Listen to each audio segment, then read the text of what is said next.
بسم اللہ الرحمن الرحیم رب زدنی علما۔ یہ ہے اسلامک میسج آرگنائزیشن۔ ہمارا عزم جدید قرن پر قدیم و جدید ذہنوں کے شبہات کا ازالہ۔ احادیث نبوی کے پھولوں کی کیاری، کتابوں میں اعلیٰ کتاب بخاری ہے، قرآن کے بعد سب سے مقدم، مفصل مرکب مکرم معظم، بنی نوع انسان کی ہر دم ضرورت، شعور حقیقی و عرفان پہ ہم سلف صالحین کی ہے میراث پیاری، کتابوں میں اعلیٰ کتاب بخاری۔ الحمدللہ رب العالمین والعاقبۃ للمتقین والصلاة والسلام علی سید الانبیاء والمرسلین وعلی آلہ وصحبہ اجمعین ومن تبعہم بإحسان الی یوم الدین، اما بعد فاعوذ باللہ السمیع العلیم من الشیطان الرجیم من ہمزہ ونفخہ ونفثہ۔ قال سبحانہ وتعالی فی کتابہ فاسألوا اہل الذکر ان کنتم لا تعلمون۔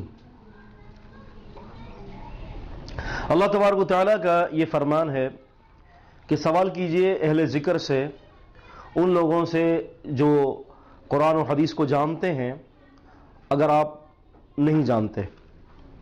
قرآن مجید سورہ نحل سورہ نمبر 16 کی آیت نمبر 43 کے اندر اللہ تبارک و تعالیٰ نے اس بات کا واضح ذکر فرما دیا کہ اہل ذکر سے سوال کیا جائے، اور اہل ذکر وہ ہوتے ہیں جو قرآن اور سنت کے علم سے واقف ہوتے ہیں۔ عزیزان گرامی، مختلف پروگرامز کے دوران اور مختلف پروگرامز کے بعد ہمارے پاس کچھ میلز موصول ہوتی ہیں جو مختلف سوالات کے اوپر انحطاط ہوتا ہے کہ مختلف قسم کے سوالات آتے ہیں ہمارے پاس۔ لوگوں کے دراصل جو شکوک و شبہات ہوتے ہیں وہ مختلف قسم کے سوالات ہوتے ہیں، مختلف قسم کے زاویوں پر ہوتے ہیں۔ اس میں جو ہے سب سے بڑی غلط فہمی یہ ہوتی ہے کہ بسا اوقات آدمی جو ہے وہ قرآن یا حدیث پڑھتا ہے تو وہ اس کے اصل مقصد تک نہیں پہنچ پاتا، کہ جس کی وجہ سے اس کو غلطی لگ جاتی ہے۔ اسی طرح سے محترم ناظرین اکرام، قرآن مجید کی آیت کے ساتھ بھی بسا اوقات ایسا ہوتا ہے کہ انسان کو خبر نہیں ہوتی اور وہ اس لال می کی بنا پر یا تو اس بات کو سمجھ نہیں سکتا یا اپنے جہل کی بنا پر جو ہے وہ اس کے اوپر طعن و شکنی کرتا ہوا نظر آتا ہے۔ تو اسی طریقے سے ہمارے پاس جو ہے وہ بہت سارے لوگوں کے سوالات میلز کے ذریعے اور ٹیلی فون کے ذریعے موصول ہوئے ہیں، اور خصوصاً جو ہے زیادہ تر جو ہمارے پاس جو سوالات آ رہے ہیں یہ وہ سوالات ہیں جن کا تعلق صحیح بخاری الجامع الصحیح کے ساتھ ہے۔ صحیح بخاری جس کے بارے میں اہل علم کا یہ اتفاق ہے اصح الکتب بعد کتاب اللہ، کہ سب سے صحیح ترین کتاب اگر قرآن مجید کے بعد ہے تو وہ صحیح بخاری ہے۔ اور یہ حقیقت کے اندر کوئی یہ مفروضہ نہیں ہے، بلکہ یہ حقیقت ہے، اور نہ ہی یہ صرف دعویٰ ہے بلکہ 100% اس کے اندر حقیقت ہے کہ صحت کے اعتبار سے پوری دنیا کے اندر اگر قرآن مجید کے بعد کوئی کتاب ہے تو وہ الجامع الصحیح ہے، محمد بن اسماعیل البخاری رحمۃ اللہ علیہ کی۔ اس کے اندر جو رسول صلی اللہ علیہ وسلم کی جو فرامین ہیں، جو حدیث رسول اللہ صلی اللہ علیہ وسلم کی، آپ کا قول، آپ کا فعل اور آپ کی جو تقریری احادیث ہیں، ناظرین اکرام یہ احادیث جو ہیں یہ بہت سارے لوگ اس کو آؤٹ آف کانٹیکسٹ پڑھتے ہیں، اور زیادہ تر ناظرین اکرام جو لوگوں کو غلط فہمیاں ہوتی ہیں نا، وہ غلط فہمیوں کی جو وجوہات ہیں وہ مختلف قسم کی ہوتی ہیں۔ ایک تو سب سے بڑی وجہ یہ ہے کہ وہ عربی نہیں جانتے، دوسری بات یہ ہے کہ مکھی پر مکھی ماری جاتی ہے۔ مثال کے طور پر جو ہے وہ آپ نے کسی شخص سے سن لیا، اس نے حدیث کے اوپر تان کی تو آپ نے سن لیا، آپ نے اسی تان کو، اسی اعتراض کو جو ہے بغیر تحقیق کیے ہوئے آپ نے آگے بڑھا دیا، پھر آپ جس شخص کو بتائیں گے تو وہ پھر اس کو اور آگے مزید بڑھائے گا۔ تو اس طرح سے جو ہے یہ سنی سنائی مکھی پر مکھی ماری جاتی ہے۔ اسی لیے رسول اللہ صلی اللہ علیہ وسلم فرماتے ہیں کہ کفا بالمرئی، کافی ہے کسی شخص کے لیے جھوٹا ہونا کہ وہ سنی سنائے بات لوگوں سے بیان کر دے۔ تو لوگوں سے بیان کرتے ہوئے بندہ جو ہے وہ تحقیق کر لے۔ قرآن مجید نے تحقیق کے اصول اور ضوابط مقرر کیے ہیں۔ تو اللہ تبارک و تعالیٰ نے قرآن مجید سورہ حجرات سورہ 49 کی آیت نمبر 6 میں فرمایا کہ یا ایھا الذین آمنوا ان جاءکم فاسق بنبأ فتبینوا فتصیبوا قوما بجہالۃ فتصبحوا علی ما فعلتم نادمین واعلموا ان فیکم رسول اللہ، کہ ایمان والو جب کوئی فاسق آپ کے پاس کوئی خبر لے کر آئے تو اس کی جو ہے وہ تحقیق کر لیا کرو، اور تحقیق کرنے کے ساتھ ساتھ اس بات کا حکم ضروری ہے کہ بغیر تحقیق کے اس خبر کی نشر بھی نہ ہو۔ تو لہذا ہمارے یہاں کیا ہوتا ہے کہ جو قرآن مجید کے اصول کو بیان کرتے ہیں کہ جی قرآنی اصول بیان کرتے ہیں، تو حقیقت کے اندر محترم ناظرین اکرام وہ خود قرآن مجید کے اصول کے خلاف جا رہے ہیں۔ بات یہ ہے کہ دیکھیں موجودہ دور کے اندر آپ نے ان سے سنا، انہوں نے ان سے سنا، انہوں نے ان سے سنا، انہوں نے ان سے سنا، بات کی تصدیق تو کہیں ہوتی ہی نہیں ہے۔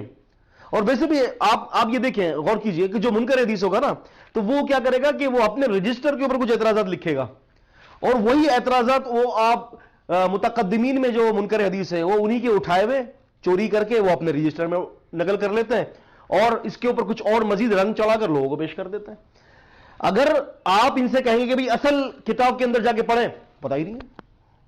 میرے ساتھ بھی ناظرین اکرام کئی دفعہ ہوتا ہے، اکثر ڈیبیٹ کے دوران جب ڈیبیٹ ہوتی ہے تو گفتگو کے دوران ہم یہ کہتے ہیں منکر حدیث سے کہ آپ قرآن مجید کی کوئی آیت پڑھیں۔ پہلی بات تو یہ ہے کہ قرآن مجید کی آیت ان کو پڑھنا نہیں آتی۔ دوسری بات یہ ہے کہ اگر وہ کسی حدیث کے اوپر جو ہے وہ آبجیکشن اٹھا رہے ہیں تو اصل حدیث کی کتاب میں پڑھنے تو بہت دور کی بات ہے، حتیٰ کہ انہوں نے کبھی حدیث کی کتاب بھی نہیں دیکھی، اللہ ماشاءاللہ، اور یہ فیکٹ ہے، یہ حقیقت ہے۔ تو لہٰذا الحمدللہ یہ طالب علم کا دعویٰ ہے کہ کوئی بھی صحیح حدیث ایسی نہیں ہے کہ جو انسانیت کے خلاف ہو، کہ جو انسانیت کے خلاف ترویج دے رہی ہو۔ ہر حدیث رسول اللہ صلی اللہ علیہ وسلم کی مکمل طور پر انسانیت کے لیے بہترین مثال ہے۔ اسی طرح سے یاد رکھیں کہ تان کرنے والا دنیا کے اندر سب سے آسان کام جو ہوتا ہے وہ ہوتا ہے تان کرنا، کسی کے اوپر جو ہے وہ اعتراض کرنا، آبجیکشن اٹھانا۔ دنیا کا سب سے آسان ترین کام ہے آبجیکشن اٹھانا، لیکن اس کا دفاع ایک انتہائی مشکل ترین امور میں سے ایک امر ہے، ایک مشکل ترین کام ہے۔ تو اسی طریقے سے بعض حضرات جنہوں نے سرسری طور پر صحیح بخاری کی جو ہے وہ کتاب کا مطالعہ کیا ہے، تو اس میں انہوں نے رسول اللہ صلی اللہ علیہ وسلم کے جو ہے وہ ایک حدیث جو ہے اس کا انہوں نے حوالہ دیا ہے۔ یہ ہے صحیح بخاری کے اندر کتاب الغسل کی حدیث ہے کہ امی عائشہ رضی اللہ تعالی عنہ کے پاس جو ہے وہ دو شخص آئے، اور ان دونوں نے امی عائشہ رضی اللہ عنہ سے پوچھا کہ رسول صلی اللہ علیہ وسلم کے غسل کے بارے میں۔ تو حدیث میں آتا ہے کہ امی عائشہ رضی اللہ تعالیٰ عنہ گئیں، پردہ لٹکایا اور غسل کر کے بتایا۔ یعنی جو حدیث جو کوٹ کرتے ہیں وہ اس طرح سے کرتے ہیں آؤٹ آف کانٹیکس، یا پھر عربی گرامر، عربی نحوی قواعد جو ہوتی ہے اس کے خلاف جو ہے کچھ ترجمہ کر دیا جاتا ہے۔ تو وہ یوں کہتے ہیں کہ دیکھیں جی امی عائشہ رضی اللہ عنہ سے سوال کیا گیا، باریک پردہ لٹکایا گیا اور پھر نہا کر تشریف لائیں، نہا کر آئیں۔ یعنی یوں سمجھ لیجئے کہ الفاظوں کے اندر اس طرح سے توڑ مروڑ کے، آؤٹ آف کانٹیکس توڑ مروڑ کے الفاظوں کو پیش کرنا، اور کچھ اس کے اوپر آپ یوں سمجھ لیجئے کہ تھوڑا سا جو ہے ملمہ سازی کرنا، چکنی اور چبڑی باتیں کر کر حدیث کے متن کو اس جگہ پر لے جانا کہ جہاں وہ اس کا مصداق نہیں ہے۔ اب حتیٰ کہ آپ غلام برق جیلانی کو آپ جانتے ہوں گے، دو اسلام کے جو رائٹر ہیں، یہ پہلے منکر حدیث سے بعد میں انہوں نے حدیث کی طرف رجوع کیا۔ ان کا اعتراض بھی کیا اس حدیث کے اوپر، چار آنکھیں، آنے والے کی چار آنکھیں۔ عزیزان گرامی، دو شخص آ رہے ہیں تو اس کی چار ہی آنکھیں ہوتی ہیں، کسی کی 6 آنکھیں تو ہوتی نہیں ہیں، 4 آنکھیں۔ یعنی آپ یہ دیکھیں کہ الفاظوں کے اندر کس طرح سے گھیراؤ پیدا کیا جا رہا ہے، اور حدیث کے متن کو، اس کے ٹیکسٹ کو کس طرح سے جو ہے فضولیات میں نعوذ باللہ جو ہے وہ داخل کیا جا رہا ہے الفاظوں کی ہیرا پھیری سے۔ تو وہ کہہ رہے ہیں کہ 2 آدمی آئے، 4 آنکھیں تھی، نہانے کا طریقہ پوچھا، پھر باریک پردہ لٹکا دیا، غسل کر کے بتا دیا۔ یہ پورے کا پورا جو ترجمہ کیا جاتا ہے محترم ناظرین اکرام، بالکل رسول اللہ صلی اللہ علیہ وسلم کی حدیث کے خلاف ہے، ہماری ماں پر بہتان ہے۔ یاد رکھیں کہ عائشہ رضی اللہ تعالی عنہ کے پاس جو 2 شخص آئے تھے وہ آپ کے محرم تھے۔ یہ اس قاعدے کو یاد رکھیں۔ تفصیلی گفتگو حافظ ابن حجر رحمت اللہ علیہ کی شرح فتح الباری کے اندر اسی حدیث کے تحت موجود ہے کہ وہ آنے والے 4 آنکھیں جسے کہا، وہ آنے والے چاروں آنکھیں جو ہے وہ محرم تھے، اور آنے والوں کا جو سوال تھا وہ رسول اللہ صلی اللہ علیہ وسلم کے غسل کے طریقے پر نہیں تھا، بلکہ رسول اللہ صلی اللہ علیہ وسلم کے پانی کی مقدار کے بارے میں تھا، کوانٹٹی آف واٹر، پانی کی کوانٹٹی کیا تھی کہ نبی کریم صلی اللہ علیہ وسلم کتنے پانی میں غسل فرمایا کرتے تھے۔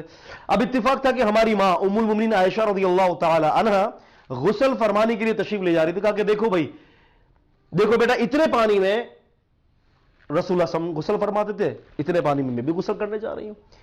اب وہاں پر جو الفاظ ہے غسل کے، جو الفاظ ہے عربی کے اندر، تو وہ سمجھے غسل سے مراد نہانا ہے، حالانکہ عربی کے اندر غسلہ کا مطلب جو ہے پانی کے برتن کے بارے میں بھی استعمال ہوتا ہے، جیسے کہ صحیح بخاری کے اندر جو ہے سیدہ میمونہ رضی اللہ تعالی عنہ فرماتی ہیں کہ وضعت لرسول اللہ صلی اللہ علیہ وسلم غسلہ، کہ میں نے رسول اللہ صلی اللہ علیہ وسلم کے لیے غسل رکھ دیا۔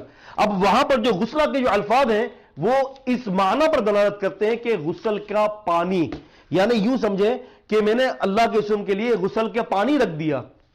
تو اسی طریقے سے صحیح بخاری کے اندر جو ہے یہ کئی جگہوں پر یہ روایت موجود ہے، تو اس سے یہ پتہ چلتا ہے کہ عربی کے اندر جہاں یہ لفظ استعمال ہوتا ہے اس کا مطلب اردو والا نہیں ہوتا کہ غسل کرنا، بلکہ پانی کی جو ہے وہ کوانٹٹی کے اوپر بات ہوتی ہے کہ پانی کی جو ہے مقدار کتنی ہے۔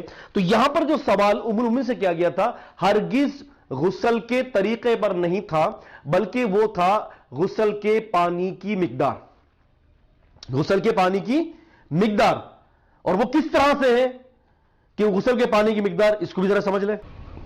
وہ عزیزان گرامی، وہ اس طرح سے کہ امام بخاری رحمۃ اللہ علیہ نے صحیح بخاری کے اندر غسل کے نام پر باب قائم کیا، جیسے کہ میں نے ابھی آپ کو یہ بتایا کہ وضعت لرسول اللہ صلی اللہ علیہ وسلم غسلہ، کہ میں نے رسول اللہ صلی اللہ علیہ وسلم کے لیے غسل رکھا۔ عربی کے اندر غسل لفظ جو ہے پانی کے برتن کو بھی کہا جاتا ہے جس کے اندر نہایا جاتا ہے، اردو کے اندر غسل کہا جاتا ہے کہ شاور کھول کر یا بالٹی سے نہایا جائے XYZ، لیکن عربی کے اندر یہ لفظ جو ہے وہ پانی کے برتن کے لیے بھی استعمال ہوتا ہے۔ بالکل اسی طرح سے امام بخاری رحمہ اللہ نے صحیح بخاری کے اندر ایک باب بھی قائم فرمایا ہے کہ باب الغسل بالساع ونحو، یعنی غسل ایک سا پانی سے کرنا چاہیے، اسی طرح سے کچھ اور، تو ایک سا پانی سے غسل کرنے کے اوپر انہوں نے جو ہے نا باب الغسل کہا۔ تو غسل کیا ہے؟ یہاں پر غسل ہے ایک سا پانی کی مقدار ہے۔ تو اسی طرح سے جو ہے صحیح بخاری کے اندر اس حدیث کے اندر جو دو لوگ آئے تھے جو امی عائشہ رضی اللہ عنہا کے محرم تھے، انہوں نے رسول اللہ صلی اللہ علیہ وسلم کے غسل کا طریقہ نہیں پوچھا تھا۔ یاد رکھیں غسلہ سے مراد، یہ دھوکہ دیتے ہیں کہ غسل کے طریقہ کا لفظ ہے، غسلہ سے مراد جو صحیح یہاں معنی ہے، جو مطلب ہے یہاں پر وہ یہ ہے کہ غسل کے پانی کی مقدار، کوانٹٹی آف واٹر کے بارے میں پوچھا تھا کہ رسول اللہ صلی اللہ علیہ وسلم کتنے پانی میں غسل کرتے ہیں، جیسے کہ امام بخاری رحمۃ اللہ علیہ نے باب کے ذریعے اس بات کو ثابت کیا ہے۔ تو لہذا اس بات کو ذہن میں رکھیں کہ آنے والے محرم تھے، ایک نقطہ۔ دوسرا پوائنٹ یہ ہے کہ پانی، غسل کے پانی کی مقدار کے بارے میں پوچھا گیا تھا، غسل کے بارے میں نہیں۔ تیسرا مسئلہ یہاں یہ ہے کہ وہ بیننا و بینہا حجاب، حدیث کے الفاظ ہے کہ ہمارے اور امی عائشہ رضی اللہ عنہا کے درمیان ایک حجاب قائم ہو گیا۔ اب حجاب سے مراد یہ لوگ کہتے ہیں باریک پردہ، لیکن یاد رکھیں کہ ایک حدیث دوسری حدیث کی شرح کرتی ہے، یہ ایک اصولی قاعدہ ہے۔ جس طرح سے ایک قرآن مجید کی آیت جو ہے وہ دوسرے قرآن مجید کی آیت کی جو ہے وہ تفسیر کرتی ہے۔ بالکل اسی زاویے میں صحیح بخاری کے اندر کتاب الغسل کے اندر 251 حدیث نمبر ہے، ہوا یہ کہ رسول اللہ صلی اللہ علیہ وسلم جو ہے اپنے گھر پر تھے اور فاطمہ رضی اللہ تعالی عنہا ایک پردہ لیے ہوئے تھی اور رسول اللہ پر پردہ کیے ہوئے تھے، اور رسول اللہ صلی اللہ علیہ وسلم غسل فرما رہے تھے۔ اب اتنے میں ام ہانی تشریف لائیں تو ام ہانی نے نبی کریم صلی اللہ علیہ وسلم کو سلام کیا، تو آپ نے پوچھا من، کون؟ تو فرمایا میں ام ہانی، تو آپ نے فرمایا مرحبا۔ اب یہاں پر یہ غور کیا جائے اس حدیث کے اندر کہ وہاں بھی فاطمہ رضی اللہ تعالی عنہا نے ایک پردے کے ذریعے حجاب قائم کیا ہوا تھا رسول اللہ صلی اللہ علیہ وسلم کے لیے، آپ صلی اللہ علیہ وسلم غسل فرما رہے تھے۔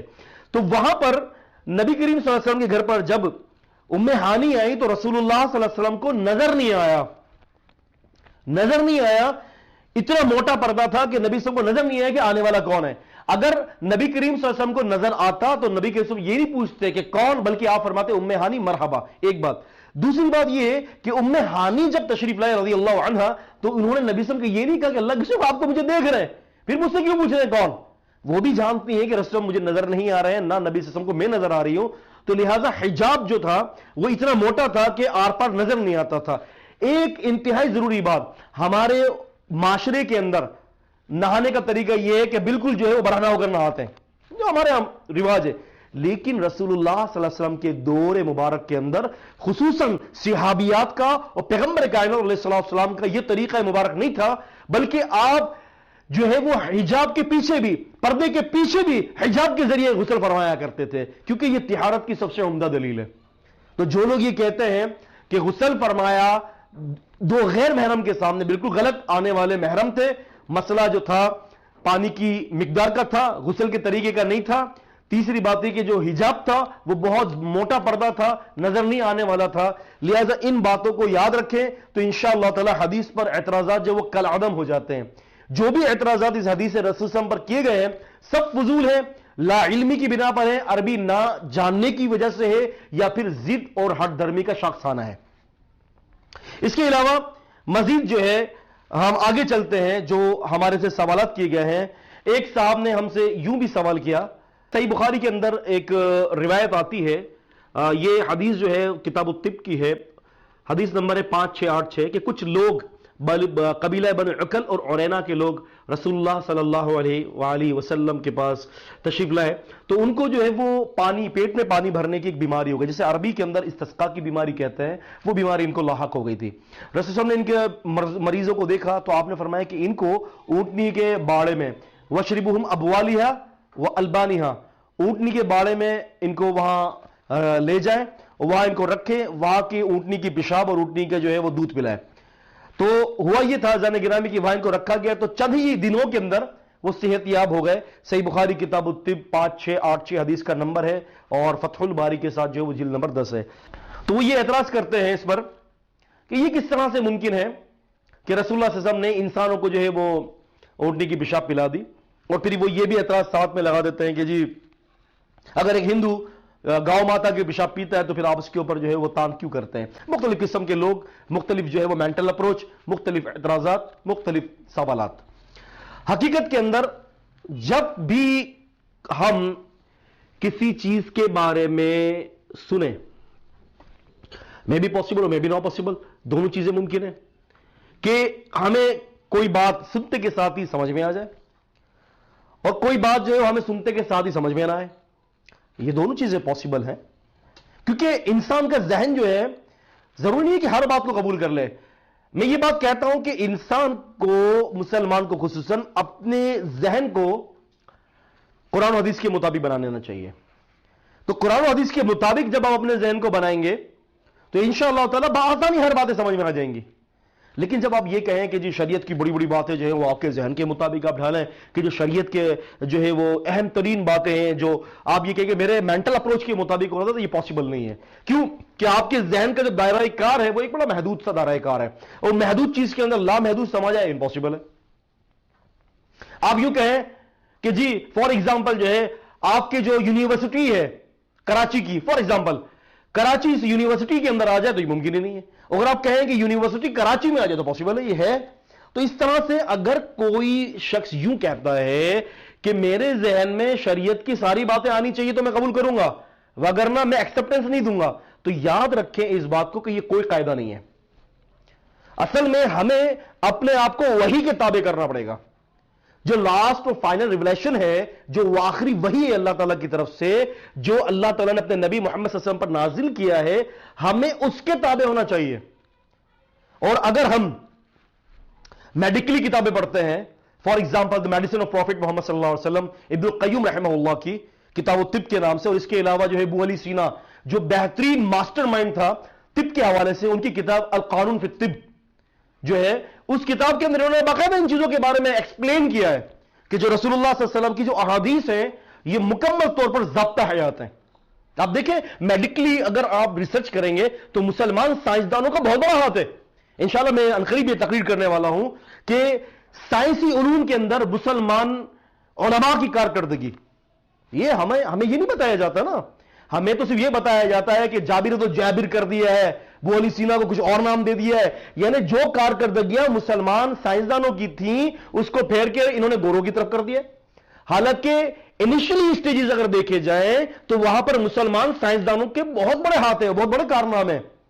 انشاءاللہ تعالیٰ میں اپنی تقریر کے اندر ایک ایک بات انشاءاللہ تعالیٰ آپ کے سامنے واضح طور پہ کروں گا. لیکن جو ابھی کا جو مسئلہ ہے تو ہم کیا کریں؟ ماذا نفعل فی هذا الحدیث الذي رواه البخاری رحمہ اللہ فی صحیح, کہ جس حدیث کو امام بخاری رحمہ اللہ نے صحیح بخاری میں نقل کیا ہے وہ تو اصح الکتب بعد کتاب اللہ ہے, سب سے صحیح ترین کتابوں میں سب سے صحیح ترین کتاب ہے صحیح بخاری. تو یہ اونٹنی کی پیشاب, حالانکہ لوگ کہتے ہیں کہ جی پیشاب جو ہے وہ انسان کا ریفیوز, جانوروں کا بھی ریفیوز ہے, تو اس کے باوجود نبی کریم صلی اللہ علیہ وسلم نے کیسے پیشاب پڑھا دی؟ تو اساتذہ گرامی یاد رکھیں کہ رسول اللہ صلی اللہ علیہ وسلم نے جو اونٹنی کی پیشاب اور اونٹنی کا دودھ متعین کیا تھا, یہ کون لوگ تھے, ان کو کیا بیماری تھی؟ اصل میں ان کو پیٹ میں یا ان کے پھیپھڑوں میں پانی بھر چکا تھا. اس کو موجودہ میڈیکلی پوائنٹ آف ویو سے ہم یوں کہیں گے کہ پلورل ایفیوشن یا اسائٹیز, یہ دو قسم کے مرض تھے, پلورل ایفیوشن یا اسائٹیز. اس مرض کے اندر انسان بہت بیمار ہو جاتا ہے, اور یہ ضروری نہیں ہے کہ کسی سبب پر یہ مرض ہو, بلکہ جو ہے وہ ڈاکٹرز یہ کہتے ہیں کہ کسی لمبے سفر کی وجہ سے جو ہے بندہ کوئی بھوکا رہتا ہے, پیاسا رہتا ہے لمبے سفر پہ, تو جس کی وجہ سے اس کے پیٹ میں پانی بھر جاتا ہے, جیسے کہ قبیلہ بنو عقل اور عرینا کے لوگوں کے پیٹ میں پانی بھر چکا تھا. رسول صلی اللہ علیہ وسلم نے جب یہ کیفیت دیکھی تو آپ نے فرمایا اونٹنی کی پیشاب اور اونٹنی کا دودھ. دیکھیں اس کو یوں سمجھیے کہ ایک دفعہ ایسا ہوا, عرب کے اندر ایک کتاب لکھی تھی ایک شخص نے, وہ غیر مسلم تھا, ڈاؤٹی نام تھا, سیاح تھا ڈاؤٹی. ڈاؤٹی نے اپنی کتاب عربیہ پیٹرا کے اندر اور عربیہ ڈیزرٹا کے اندر 1924 یا 26 کے اندر اس نے دونوں کتابیں لکھی ہیں, عربیہ پیٹرا یا پھر جو ہے وہ عربیہ ڈیزرٹا.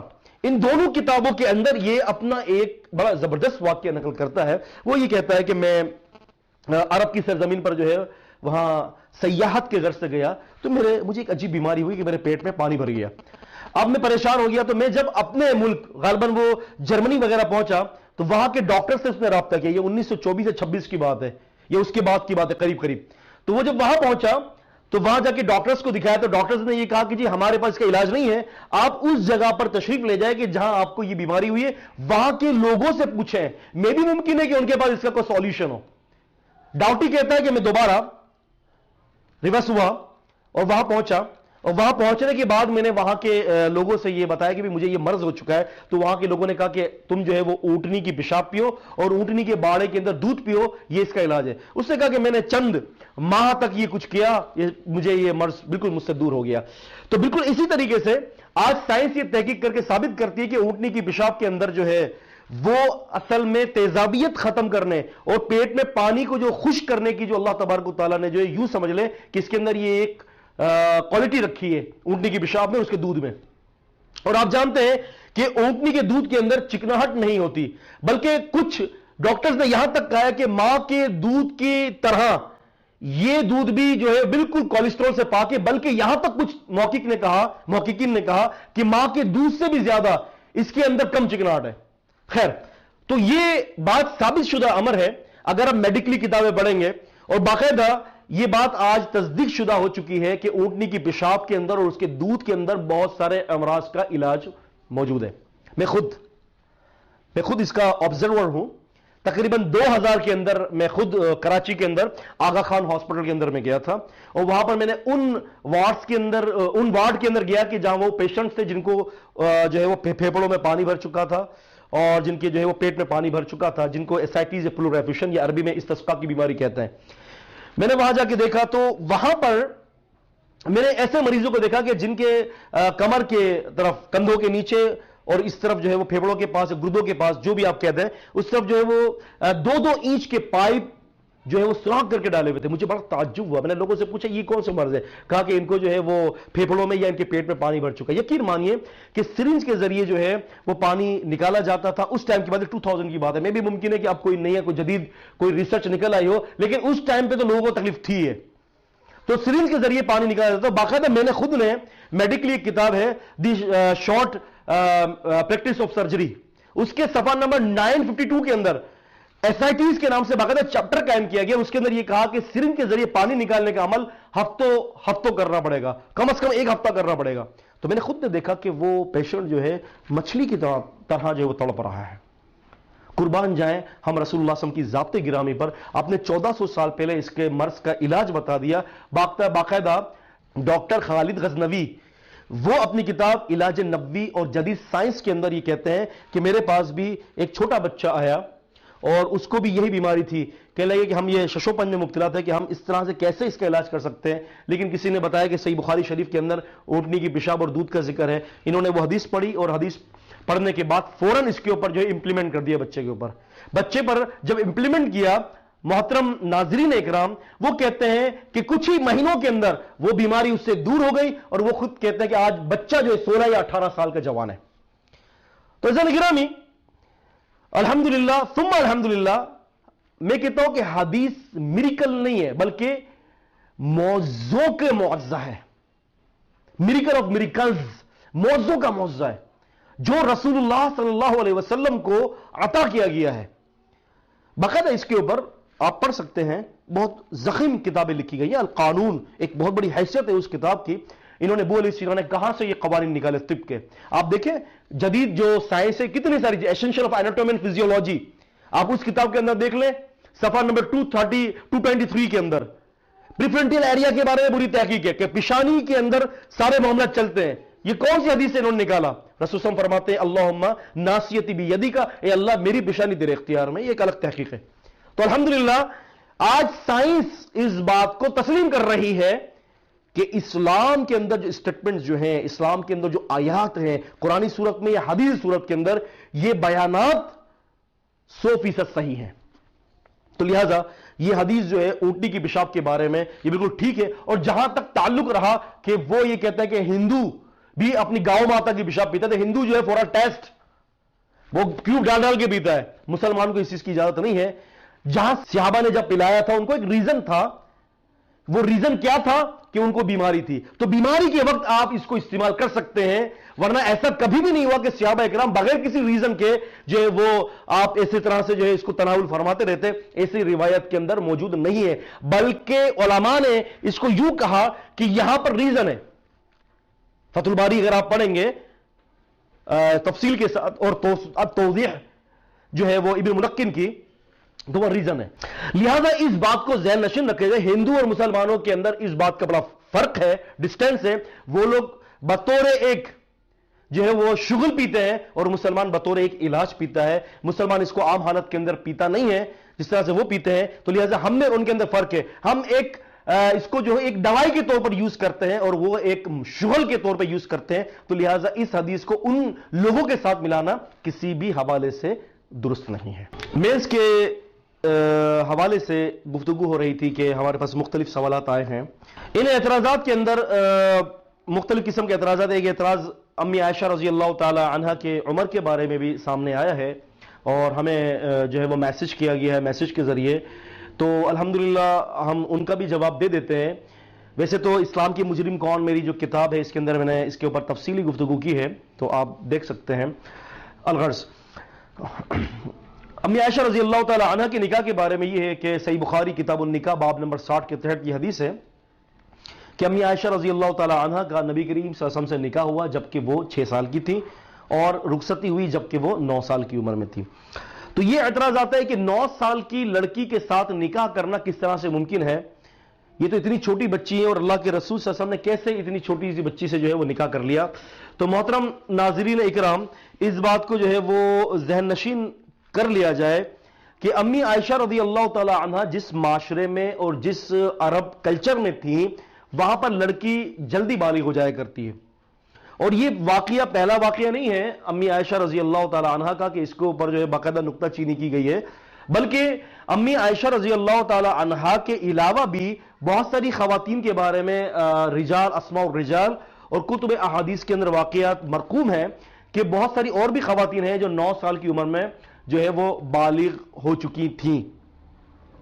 ویسے بھی اگر دیکھا جائے تو موجودہ دور کے اندر بھی یہ بات ثابت ہے کہ دیکھیں ایٹماسفیئر کے اوپر بات ہوتی ہے، موسم کے اوپر، اور جس طرح سے آپ کے یہاں جو موسم ہے کہیں اگر گرم ممالک ہے تو وہاں پر لڑکیاں جلدی بالغ ہو جاتی ہیں اور جب ٹھنڈے ممالک ہیں وہاں لڑکی جو ہے یا لڑکا دیر سے بالغ ہوا کرتے ہیں.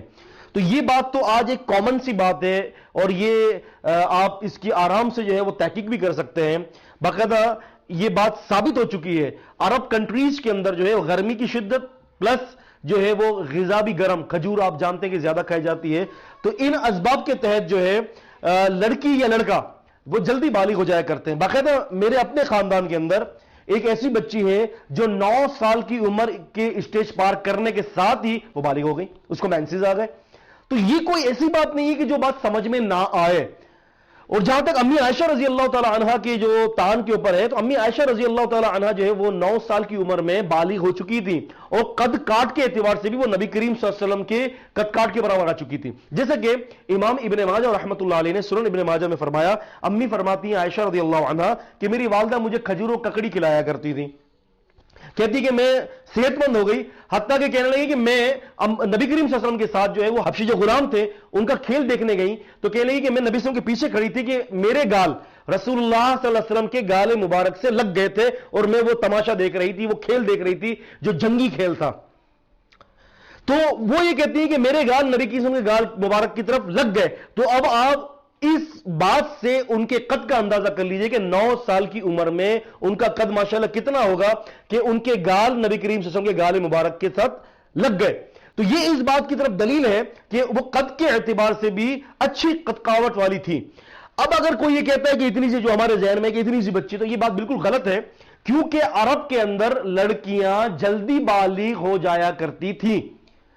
تاریخ ابن عساکر تاریخ دمشق جلد نمبر 70 کے اندر ہے کہ فاطمہ بنت منظر کی جو شادی ہے وہ 9 سال کی عمر میں کی گئی ہے۔ اس کے علاوہ امام دارقطنی 3738 ایک اثر نمبر کے اندر کہتے ہیں کہ ایک صاحب نے کہا کہ میں نے دیکھا ایک بچی کو کہ 9 سال کی عمر میں اس کی شادی ہوئی، 10 سال کی عمر میں اس کا بچہ ہوا، اور وہی بچی جو ہے وہ 22 سال کی عمر کے اندر نانی بن گئی۔ تو ایسے کثیر واقعات تھے، اور باقاعدہ اگر آپ اخباروں کے اندر پڑھیں، افریقہ کے اندر ایک بچی 9 سال کی عمر کے اندر جو ہے وہ بالغ ہو گئی۔ آپ پڑھ سکتے ہیں نوائے وقت اخبار، اس کے اندر جو ہے وہ 1966 کی خبر کے تحت جو ہے اس قسم کی بہت ساری اخبارات کے اندر اس قسم کی جو ہے وہ خبریں موصول ہوتی رہتی ہیں۔ تو لہٰذا اگر کوئی بچی جو ہے وہ 9 سال کی عمر میں بالغ ہو جاتی ہے تو یہ ممکن ہے، جیسے کہ ابھی میں نے بتایا کہ امریکہ کے اندر اس جو ٹھنڈی جو کنٹریز جو ہیں وہاں پر بلوغیت کی عمر تھوڑی سی دیر ہے، لیکن یہ جو عرب کنٹریز جو اس طرف جو علاقہ لگتا ہے یہاں پر لڑکے اور لڑکیاں جلدی بالغ ہو جایا کرتی ہیں۔ تو ذہن گرامی اس کے اوپر اعتراض فضول ہے۔ اور پھر قرآن مجید نے بھی اس کا یہ ایک اشارہ دیا ہے کہ فار ایگزامپل اگر لڑکی بالغ نہیں ہوئی تب بھی اس کا نکاح ہو سکتا ہے۔ قرآن مجید سورہ طلاق سورہ 65 کے اندر اللہ تعالیٰ فرماتے ہیں آیت نمبر 4 میں وَاللَّائِي لَمْ يَحِدْنَا مِنَ الْمَحِيضِ، کہ وہ عورتیں لم یحدنا جو ابھی ان کو حیض نہیں آیا ان کی عدت بھی 3 ماہ ہے۔ وَاللَّائِي لَمْ يَحِدْنَا، وہ عورتیں جن کو ابھی حیض نہیں آیا ان کی عدت 3 ماہ ہے۔ اب دیکھیں جن خواتین کو حیض نہیں آیا، ٹھیک ہے، اس کا مطلب یہ کہ وہ ابھی حیض کے قابل نہیں ہوئی، یعنی حیض سے قبل، اور ان کی عدت طلاق کی عدت تو آپ جانتے ہیں کہ طلاق نکاح کے بعد ہوتی ہے۔ طلاق کا جو معاملہ ہے وہ نکاح کے بعد ہے کہ نکاح ہو گیا بالفرض اگر کوئی ناچاکی ہوئی تو طلاق ہو گئی۔ تو قرآن مجید نے طلاق کا ذکر کیا تو طلاق مشروط ہے نکاح کے ساتھ، تو لازمی سی بات ہے کہ ان نابالغ بچیوں کا نکاح ہوا ہوگا۔ جب نکاح ہوا ہوگا تو تبھی تو اللہ تعالیٰ ذکر کر رہے ہیں کہ ان کی عدت یہ ہے۔ تو لہذا قرآن مجید کے اندر بھی یہ ذکر ہے، اور الحمدللہ یہ کوئی قاعدہ نہیں ہے، رسول اللہ صلی اللہ علیہ وسلم کی حدیث میں یہ قاعدہ نہیں ہے کہ 9 سال کی بچی کا لازم نکاح کر دیا جائے، لیکن اگر کوئی اس قسم کی واقعات آ جاتے ہیں تو اس کو آپ جھٹلا نہیں سکتے، جیسے کہ کتب احادیث کے اندر قرآن مجید کی آیت اس کے اوپر دلالت کرتی ہے۔ تو لہذا ذہن گرامی بہت سارے واقعات ایسے ہیں، ایک نہیں ان گنت واقعات ہیں جو اس بات کے اوپر دلالت کرتے ہیں کہ رسول اللہ صلی اللہ علیہ وسلم کے دور میں بھی اور رسول اللہ صلی اللہ علیہ وسلم کے بعد بھی تابعین کے دور میں بھی 9 سال کی عمر کی لڑکیوں کے نکاح ہوئے، کیونکہ وہ اس عمر کے اندر بالغ ہو چکی تھی۔ بہت آسان طریقہ ہے، آپ جو ہے وہ گوگل پر بھی سرچ کر سکتے ہیں، یوٹیوب پر بھی سرچ کر سکتے ہیں کہ 8 سال کی بچی نے جو ہے وہ بچے کو جنم دیا، بہت ساری ویڈیوز بہت ساری کلپس جو ہے وہ آپ کے سامنے آ جائیں گی۔ ایشو ہی نہیں ہے انشاءاللہ تعالی، یہ آج کے دور میں ثابت ہے۔ تو لہذا یہ چند باتیں تھیں اس حوالے سے جو میں نے آپ کے سامنے کی ہیں، اور مزید انشاءاللہ تعالی ہم بات کریں گے، ہمارے پاس مزید سوالات موصول ہوئے ہیں، اور ہم انشاءاللہ تعالی آپ کے سامنے ان سوالات کے جوابات اور ان کی ڈیٹیل انشاءاللہ تعالی ہم آپ کے سامنے رکھیں گے. اللہ تبارک و تعالی ہمیں قرآن و حدیث کا فہم دے. السلام علیکم ورحمۃ اللہ وبرکاتہ.